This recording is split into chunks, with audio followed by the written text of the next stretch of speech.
По дороге мы увидели Исуповскую мечеть, или Кокос-Джами, построенная в 1910 году по приказу или просьбе, да, князя Феликса Исуповского. Сейчас мы идем по этой тропе. Следующая остановка у нас будет на Ваннах Молодости и на Почтовом Дубе. Конечная вообще цель маршрута – это Большой каньон Крыма.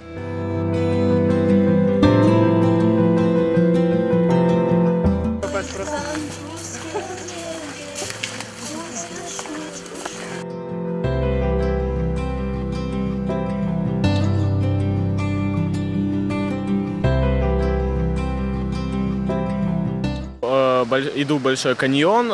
Путь тяжелый, но команда помогает нам сосредоточиться на пути, поэтому нам легко. Мне очень приятно, что мы можем собраться в такой компании. Крым – это не только Симферополь, но и все прилегающее к нему. И есть много интересных мест, с которых можно духовно развиваться. Я редко бываю вот так вот, выбираюсь куда-то в Крыму вообще. И услышал, что вот идет группа, и решил присоединиться, тем более Большой каньон. Я слово такое о том, что такое есть в Крыму, услышал впервые, вот, и решил посмотреть, что это. И в итоге, когда узнал, что много людей идет, это все наши татары, мы как бы, единые, все вместе, это очень интересно для меня.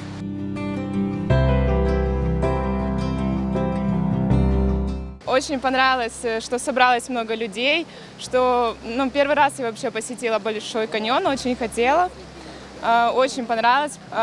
Мы так культурно развиваемся, узнаем Крым, узнаем, как жили наши дедушки и бабушки, как вообще узнаем историю Крыма, поэтому очень важно.